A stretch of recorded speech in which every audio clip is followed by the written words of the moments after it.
Hola, ¿qué tal? Bueno, voy a tratar de recuperar el tiempo de Jorge. Yo soy en realidad el hijo pródigo del Laboratorio de Investigaciones Sensoriales. Entré como eh, Es becario en verdad. el año 84. Estuve un par de años en el laboratorio, después me fui por allí con las mujeres y como el hijo pródigo, y volví después de 20 años, ya no como becario, sino digamos, como doctorando. Terminé mi doctorado justamente con director de tesis de Jorge Urlequian, con lo cual, bueno, fuimos aplicando justamente el tema de mi doctorado, que lo hice en la UBA, en esta aplicación que se llama Forensia. Y lo que yo les quería mostrar aquí rápidamente es un poquitito cómo hemos aplicado, no solamente, digamos, en el área de la voz, pero en general dentro del área de lo que le llamamos la multimedia data mining, cómo se ha mezclado, digamos, estas dos áreas tan novedosas en la actualidad, que son la multimedia y el data mining, especialmente aplicados a lo que es el reconocimiento por voz. El, Básicamente la multimedia es la combinación de los diversos medios, ¿no?, de expresión, tanto físicos como digitales, para comunicar información, que pueden ser generalmente videos, animación, sonido, habla, texto. Es decir, que está toda el área de la multimedia, se ha unido actualmente, digamos, ha compartido, digamos, esta tarea junto con el data mining, en el cual el data mining, también conocido como minería de datos o exploración de datos. Básicamente la idea es extraer información de los datos, información que no es trivial, es decir, que no es conocida o que no puede ser conocida fácilmente por el ser humano, de alguna manera automática, de esta gran cantidad de datos, de manera de poder descubrir patrones o conocer algo más sobre el dominio en el cual se está trabajando. Unir estas dos áreas significa, bueno, a ver, ¿puedo extraer información de toda esta información multimedial? Hoy en día tenemos gran cantidad de esta información multimedial, y justamente el data mining lo que hace es saber de qué manera automática, aplicando la inteligencia artificial, le podemos sacar información desconocida a cada una de todas estas informaciones. Como verán en el gráfico, las aplicaciones son bastante variadas.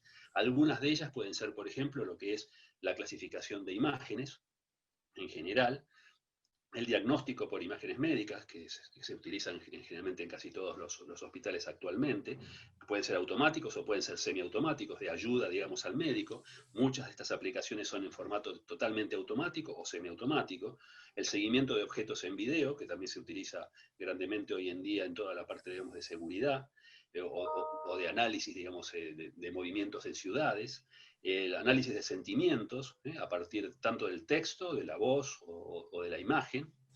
La extracción de patrones de sonido, la categorización de habla y de música. Hoy en día tenemos equipamiento ya, digamos, en nuestros propios celulares, en los cuales podemos, por ejemplo, hacer análisis de sentimiento a través del celular. Eh, Todo lo que es el reconocimiento de habla, como había hablado antes Jorge Urlequian, es decir, todo lo que es analizar qué es lo que estamos diciendo a partir de las señales acústicas de habla.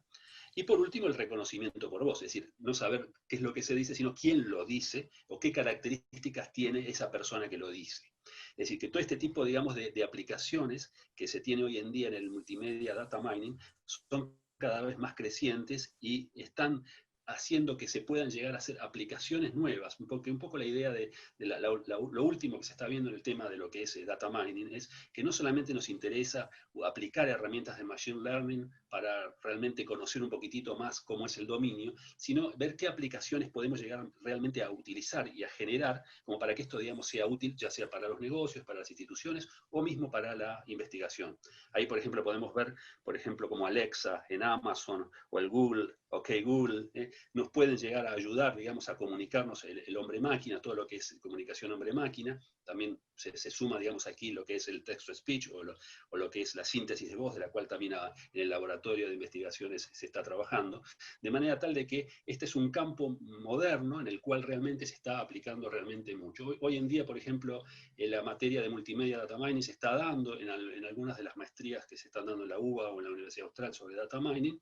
En la UCA también estamos dando algo de esto, pero digamos todavía es que estamos un poco en los comienzos, especialmente en el área educativa y especialmente en el área de universidad. Son temas bastante complejos, y cada una de estos medios, ya sea imágenes, videos, tienen, digamos, sus propios algoritmos, lo cual lo hace bastante más complejo y no se puede unificar todo en una misma ciencia. Vamos a hablar nosotros sobre el reconocimiento por voz, que es lo que nos trae aquí. Aquí un poquitito la idea es asociar esto realmente al laboratorio de investigaciones sensoriales. Yo cuando entré allí, un poco justamente me interesé, una vez que me recibí de ingeniero, porque dijeron, bueno, aquí vamos a estudiar justamente los distintos sentidos humanos, tanto la audición, la visión, el tacto, el gusto, el olfato. Y bueno, me pareció interesante esta visión que tenía el laboratorio, y la multimedia data mining un poco lo que trata de hacer es justamente de aunar, digamos, todos estos campos de sentidos humanos desde el punto de vista de cómo pueden ser aprovechados a través de la multimedia. Por ejemplo, en el área de la visión tenemos todo lo que es minería de videos, la minería de imágenes y la minería de texto, mientras para la minería de audio, o lo que es la audición, tenemos la minería de habla, como hablamos antes, saber qué es lo que se dice, minería de música y la minería de sonidos. En general, estos son todos los campos que hoy en día se está aplicando en la multimedia data mining. Todavía en el área de tacto, gusto y olfato está todavía comenzando. Algo de olfato se está haciendo hoy en día con el tema de COVID, por ejemplo, algunos análisis de inteligencia artificial para poder de alguna manera relacionar falta de olfato con la posibilidad, digamos, de tener el virus, pero todavía, digamos, son campos a explorar en el cual todavía no hay trabajos importantes, o por lo menos no hay aplicaciones importantes, sí de investigaciones, pero no de aplicaciones concretas. En el tema de reconocimiento por voz, un poco las áreas que tenemos, es decir, el área de lo que se llama verificación, es conocer a partir de una señal de habla quién es la persona que ha justamente dicho esa frase.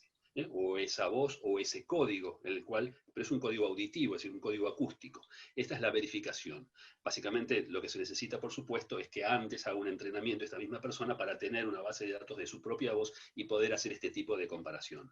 Otra de las técnicas que se utilizan es la técnica de identificación, cuando ya en realidad no solamente queremos saber de quién es esta voz, sino si es de varias personas, o puede ser que no sea ninguna de ellas, y a esta técnica se le llama identificación por voz. Es decir, a partir de una grabación de audio, poder llegar a conocer de quién es esta voz. Fíjense que las aplicaciones que podemos tener aquí son bastante variadas y depende justamente si hacemos verificación o identificación, van a poder ser aplicados en unas circunstancias o en otras. La verificación también se la llama autenticación, que es la que generalmente se utiliza en biometría, por ejemplo, para un ingreso de datos, por ejemplo, vocales a un banco.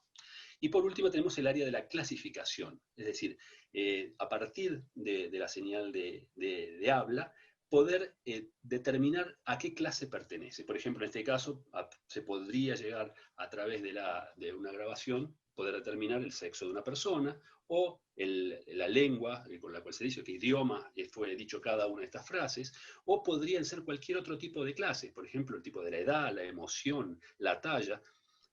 Muchas de ellas, digamos, tienen una resolución buena, una buena precisión, y otras no tanto. Pero la clasificación, fundamentalmente, lo que trata de buscar es justamente clasificar algunas de las distintas clases a las cuales uno está buscando a partir de la señal de habla que nosotros tenemos. Las aplicaciones que tiene el reconocimiento por voz son fundamentalmente hoy en día el tema financiero, especialmente el acceso a cuentas bancarias vía telefónica, especialmente vía celular.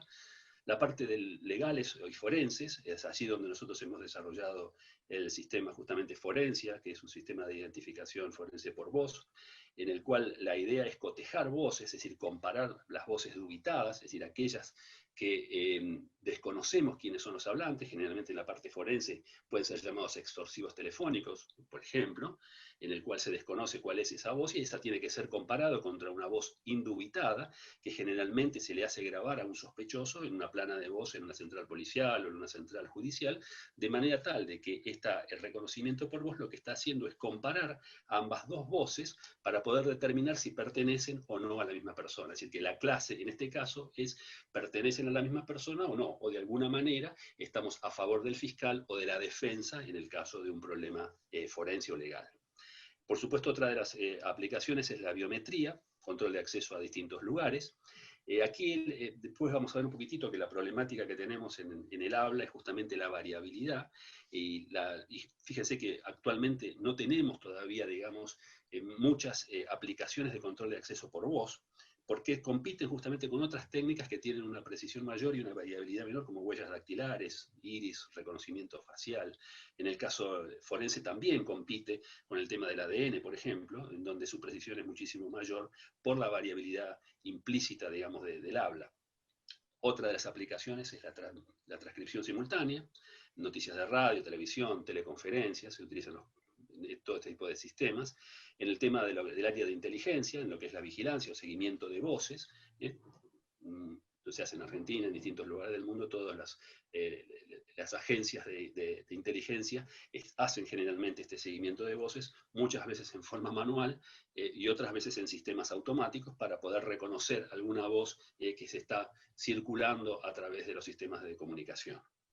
El área de teleconferencia, por ejemplo, localización espacial, y en el área de medicina, por ejemplo, en la evaluación de disfonías, un poco como estaba comentando también Jorge antes, pero aquí ya se aplican, no solamente, digamos, como ayuda, digamos, del personal médico, sino como sistemas automáticos para poder determinar automáticamente disfonías, o, por ejemplo, para la detección de COVID. Acá tenemos a la derecha, por ejemplo, el Carnegie Mellon desarrolló en estos últimos meses, creo que fue en marzo, comenzaron ya a juntar datos para poder hacer un sistema para reconocer voces con COVID a partir de la tos.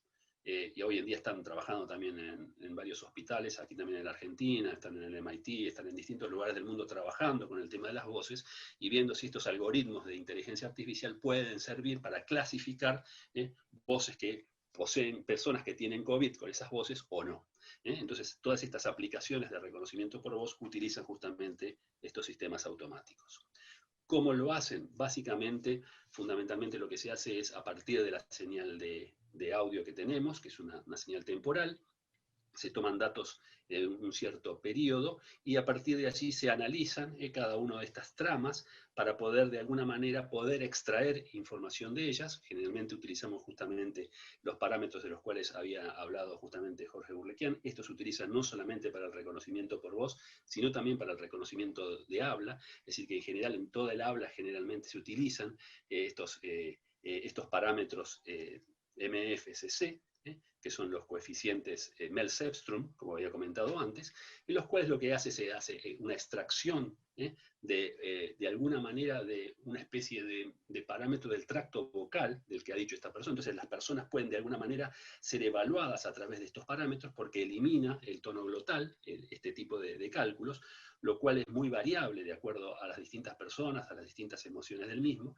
Entonces, de alguna manera, con esta extracción de parámetros, lo que se hace es como que se le saca una foto al tracto vocal y al movimiento de los articuladores de la misma persona, lo cual lo hace característico a cada uno. Y nos puede llegar a servir entonces para de alguna manera determinar si esta voz pertenece o no a un cierto sospechoso en el caso forense.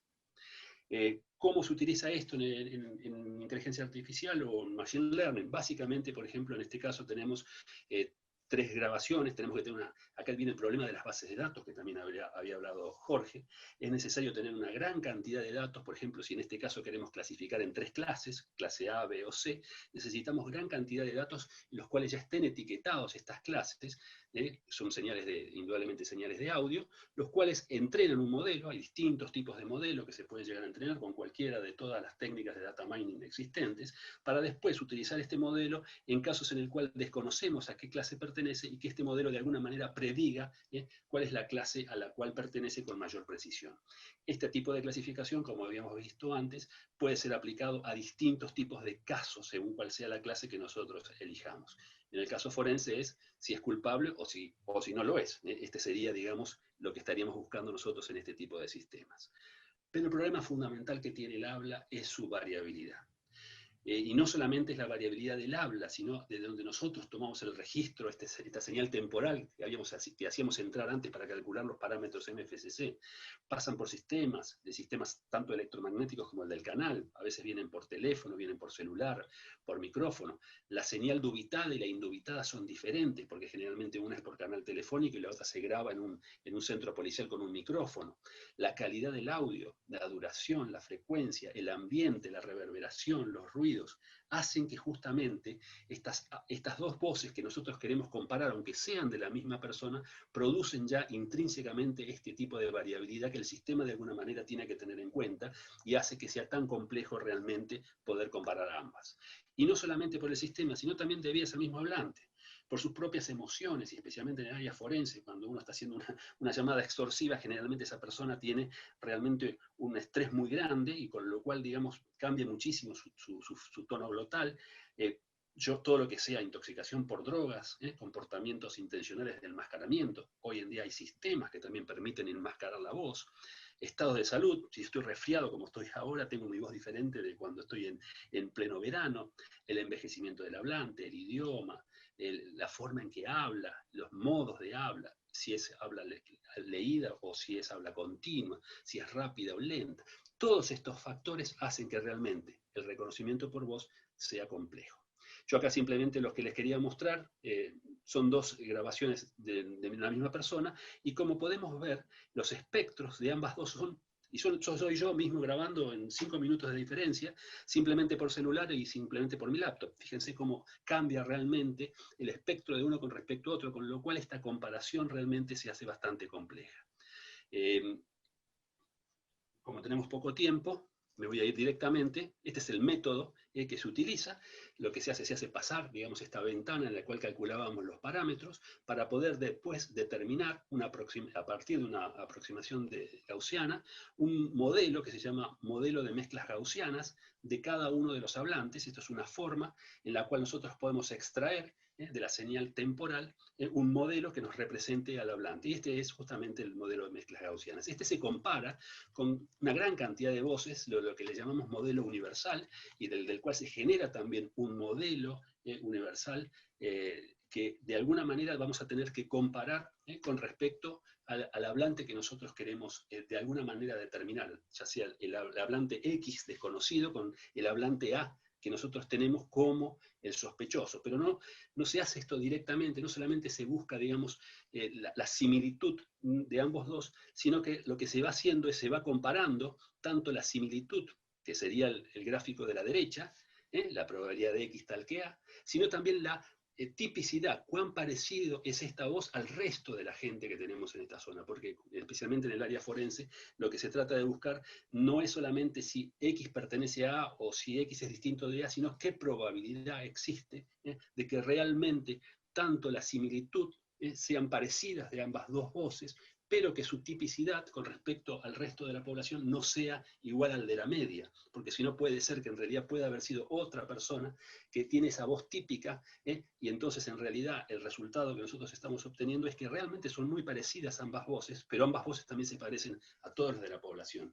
Y esto en el caso forense es una cosa que no puede llegar a ocurrir, por eso es que se utiliza generalmente un parámetro, vamos a pasar porque no nos va a dar el tiempo, que se le denomina factor de Bayes o cociente de verosimilitud, en el cual se tienen en cuenta ambas dos parámetros, tanto la probabilidad de qué similitud tienen a ambas dos voces que estamos comparando en el sistema, con qué tipicidad, es decir, cuán parecidas son estas voces a las voces en general de la población base con la cual nosotros hemos entrenado a este sistema.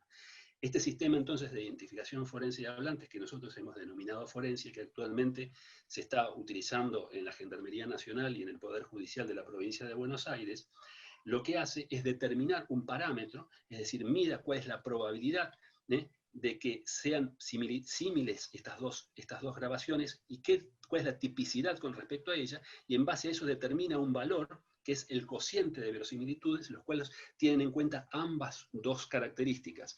Cuanto más parecida sea y cuanto más distinta sea del resto de la población, mayor es el parámetro de factor de Bayes que nos va a determinar que ambas dos grabaciones pertenecen al mismo hablante. En este caso, por ejemplo, podemos decir que estas dos grabaciones, y estas son las típicas grabaciones, vamos a hacerlas escuchar simplemente para que vean cuáles son las grabaciones típicas. No, vos querés que yo haga lo que vos me decís. Como les decía antes, no estoy de acuerdo. Yo entro donde quiero porque se iba a pasar. No, vos querés que yo haga lo que vos me decís. Esta es la grabación dubitada, que como decíamos justamente es una grabación, digamos, que tiene una alta velocidad, una alta emotividad, mientras que la grabación indubitada, que se realiza en sede policial, van a ver cómo realmente varía muchísimo de esta misma persona. En un contexto de que ya nos estábamos separando, yo le comuniqué que me quería divorciar. Entonces, estas dos comparaciones lo que van a hacer justamente es analizar, digamos, toda esta situación y dar este coeficiente de verosimilitud que, por ejemplo, en este caso da más 3,5, es decir, que es mayor a 0, con lo cual nos está diciendo que ambas dos grabaciones pertenecen a la misma persona y además que tienen una cierta probabilidad que son importantes. Por eso se utiliza generalmente en el área forense, porque a veces es difícil hablar de logaritmos y de cocientes de probabilidades y de verosimilitudes para el ámbito judicial, especialmente para los abogados y los jueces. Entonces, generalmente lo que se hace es se transforma estos números en palabras. Entonces, cuando generalmente estamos entre 3 y 4, se habla de una evidencia fuerte a favor de la hipótesis de la Fiscalía.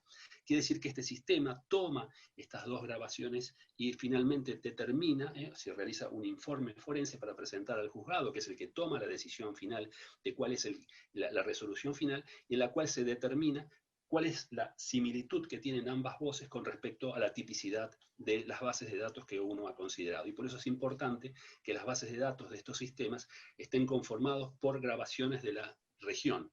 Generalmente estos sistemas, hay sistemas en España, en Rusia, en Estados Unidos, y este es uno de los pocos que tenemos en los cuales hemos colocado también información de grabaciones, no solo de Argentina, sino también de Latinoamérica.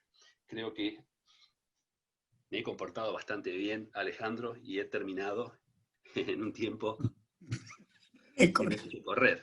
Me ha hecho correr Jorge. Jorge me ha hecho correr. Sí, bueno, está bien, está todo bien. Díganme una cosa. Perdón. Yo quería hacerles unas preguntas a los dos. Perdón que también si alguien del público, de los asistentes quieren hacer una pregunta, pueden hacerlo. A mí me interesa sobre todo saber, claro, ahora muchas veces uno encuentra y dice, bueno, yo me bajo una base de datos, sigo un tutorial y hago un programa, ¿no? Y muchas veces yo lo que quería, o cuando uno hace una tesis, por ejemplo, de licenciatura o algo por el estilo, lo que quería también es que ustedes, un poco con su experiencia, y es una pregunta capciosa, nos digan cuál es la diferencia entre eso y realmente hacer un programa que como el que tienen, como decían ustedes, el de Forensia y otras aplicaciones que mostró Jorge, realmente tienen una aplicación en la vida diaria, tiene una aplicación real, cómo se llega, cuáles serían las principales diferencias entre el programa hecho siguiendo tutoriales y el programa realmente profesional. Y creo que estás hablando de la creatividad. La creatividad a veces se puede envasar y otras veces hay que armarla con pedazos de lo que uno encuentra en Internet.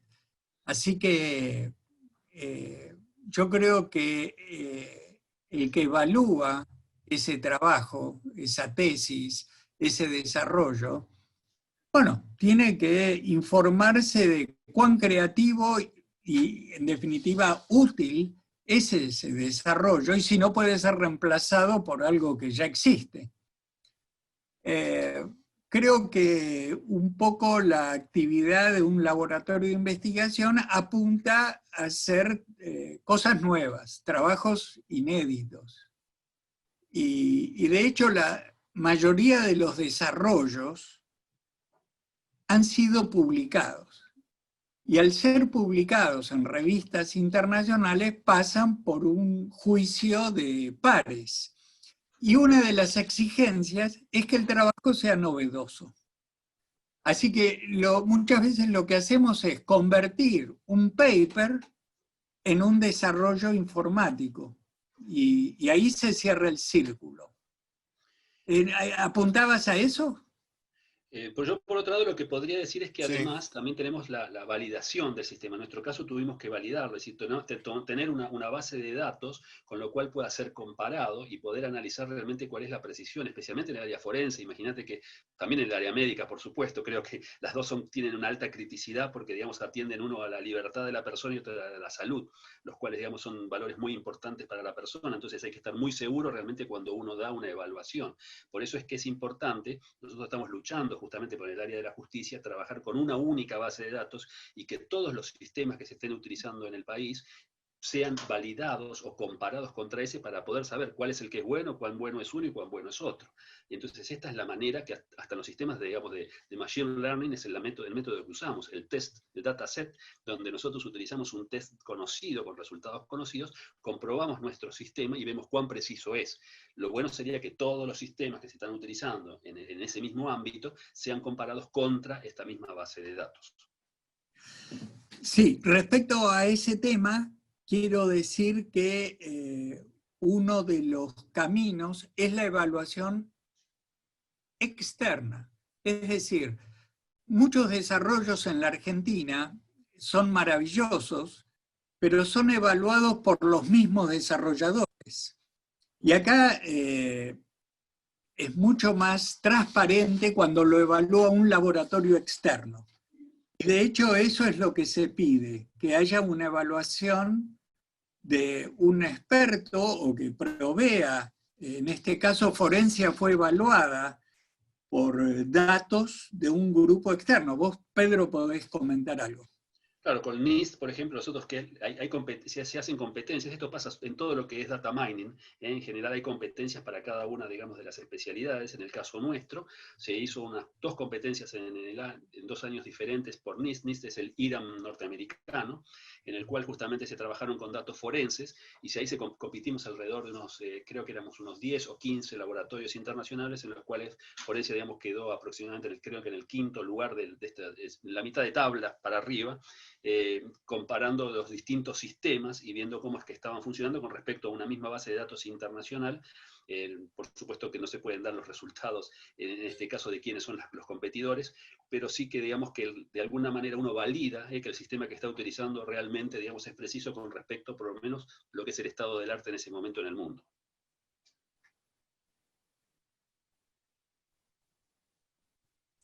Bárbaro, quería ver si alguna de las personas quería hacer alguna pregunta. Acá veo que Gabriel Larrañaga hizo un comentario en el chat.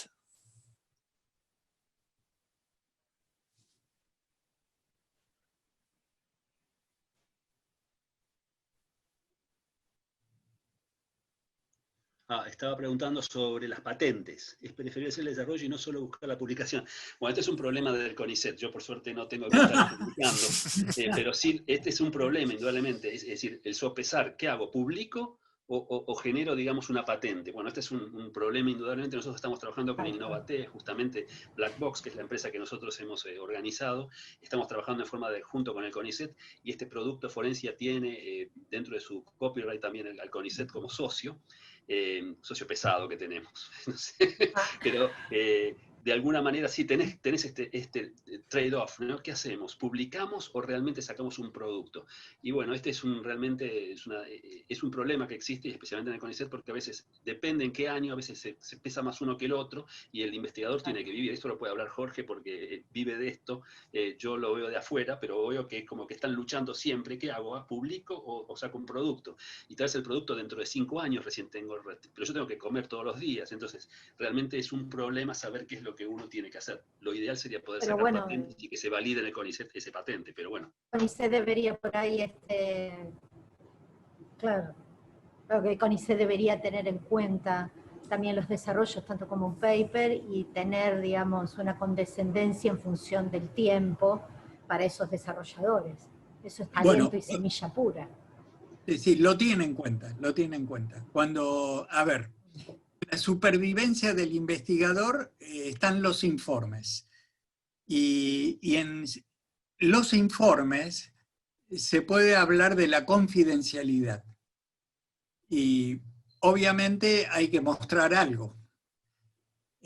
No al punto de describir todo, pero muchas veces se puede publicar una idea y el know-how real se mantiene, digamos, internamente para la futura comercialización.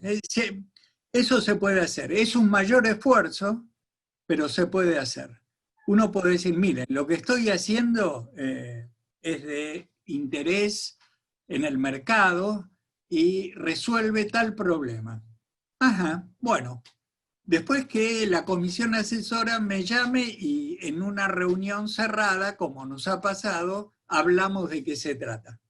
Pero no va a peligrar la valoración del informe del investigador. Eso es la burocracia del CONICET, que ha puesto papers, cantidad de papers y calidad de papers como única referencia. ¿Por qué razón? Porque no hay tantos pares para evaluar. Entonces, el pobre investigador que le toca ser evaluador, ¿cómo hace?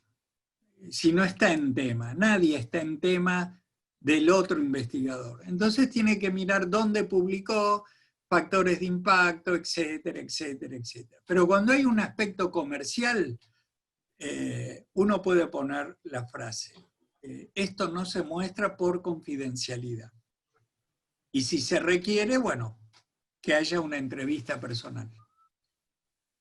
Eso es lo que yo he hecho en más de 40 años de laboratorio. Ahora estoy liberado, ya soy ad honorem en el CONICET, y Pedro me ha mostrado que hay otro camino. Hay bueno. vida después del CONICET. Sí, sí, hay. Vida dura también, ¿eh? Es tan dura como la del CONICET. Ay, ay, ay. Pero estamos cerca, Pedro, estamos cerca. Sí, sí, porque uno después dice de desarrollos tecnológicos, transferencia de tecnología, que parece tan simple, pero después nos encontramos con otra burocracia, porque la burocracia siempre está. Entonces empezamos a encontrar la burocracia de la FIP, la burocracia de las empresas, la del comercio exterior, del dólar, del banco, y así que... Y súmenle a eso si el desarrollo es desde un hospital público, peor. Así que todavía llevan la delantera ustedes. Ay, Dios. Gracias. Bueno, pero con iniciativa y creatividad se puede avanzar. No hay que entregarse.